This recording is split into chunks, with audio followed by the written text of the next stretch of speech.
অবস্থা সকাল সকাল বন্ধুরা, দেখো এখন বাজছে 6:15। অ্যাঞ্জেলকে ছাড়তে যাচ্ছি বাসে। তো রাস্তার কি অবস্থা, হাঁটবো কি করে এখানে? পুরো রাস্তাতে একদম ভিজে যাবে, পুরো জলে ভর্তি, আর তারপর নোংরা কত।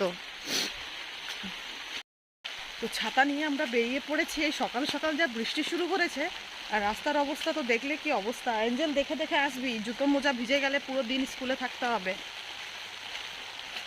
আজ সোমবার, শ্রাবণ মাসের দ্বিতীয় সোমবার, আর সকাল থেকে কি অবস্থা দেখো।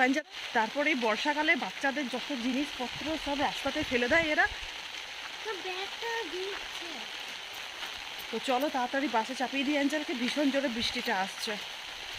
এত ভারী ব্যাগ, প্রায় 5 কিলো 6 কিলো ওজনের ব্যাগ, তার উপর এত বড় ছাতা, দুজনে আমরা তো পাগল হয়ে যাচ্ছি।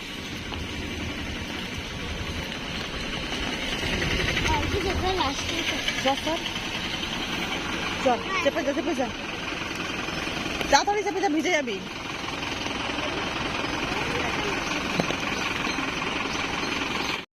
আমি স্নান করে ছাদে চলে এসেছি, আর পুরো বৃষ্টি পড়ছে এখনো অবধি। তখন থেকে বৃষ্টি পড়ছে অনবরত। তো চলো ঝটপট বেলপাতা কটা তুলে নিই, পুজোটা সেরে নিই ভোলে বাবার। তো তোমরাও ব্লগটার সাথে থাকো। আর যা বৃষ্টি বাড়ছে, বেশিক্ষণ ছাদে থাকা যাবে না। তো চলো তাড়াতাড়ি কাজগুলো সেরে নিই।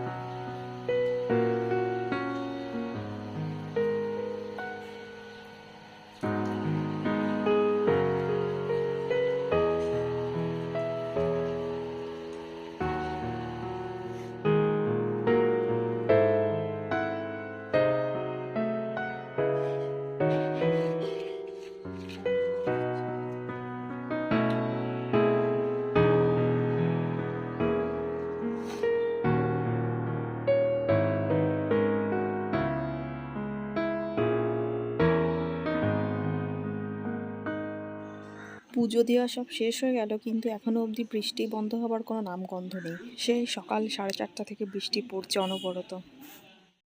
তো ফাইনালি এখন একটু নিশ্চিন্তি হওয়া গেল। মানে এত বৃষ্টি সকাল থেকে, তারপর এরকম তাড়াহুড়োর মধ্যে পুজো, যে বৃষ্টি কখন কমবে তখন পুজো করতে হবে।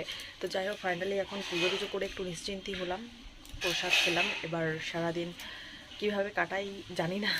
সারাটা দিন বৃষ্টি এত যে কি আর ব্লগ শ্যুট করব। সারাদিন ঘরে শুয়ে বসেই কাটাচ্ছি, তার উপর সকাল থেকে উপোস আজকে। উপোস বলতে যদিও ফলাহার তো আগের সোমবার করেই নিয়েছিলাম, প্রথম সোমবারটা। আর বাকি 3 সোমবার ওই পুজো টুজো দিয়ে এসে সিন্দুক নুনের যে সব রান্না হয় নিরামিষে, ওগুলোই খাবো। আর আজ দুপুরে বানিয়েছিলাম পরোটা প্লেন, আর সাথে আলু ভাজা, দই, এইসবই ছিল। আর এটা হচ্ছে রাতের মেনু আজকে। তো রাতের মেনু যেহেতু লুচি করবার ছিল, তো বাড়ির সবাই আমরা লুচিই খেয়েছি। দুপুরবেলাতে নিরামিষি পরোটা তরকারি এসব ছিল। তো দেখো রাতে আজকে মেনু হচ্ছে গরম গরম ফুলকো ফুলকো লুচি, আর সাথে থাকছে আলুর চচ্চড়ি, একটু বানিয়েছিলাম সুজি। আর মাঝে মধ্যে একটু অন্যরকমভাবে রান্না করলে বেশ ভালোই লাগে খেতে। তো এদিকে দেখো গরম গরম লুচি ভাজা হচ্ছে, আর এদিকে আমি সব থালাতে তরকারি, মিষ্টি, আলু ভাজা রেডি করে রেখে নিয়েছি। গরম গরম ছাঁকবো আর সব সার্ভ করতে থাকবো, কারণ লুচিটা গরম গরমেই ভালো লাগে। তো এই হচ্ছে আজ আমাদের মেনু। তো তোমাদের কেমন লাগছে প্লিজ কমেন্ট করে জানিও। তো আজকের মতো এই ব্লগটা এখানেই শেষ করলাম, ছোট্ট ব্লগটা। তো দেখা হচ্ছে নেক্সট আরেকটি ভিডিওতে। টাটা।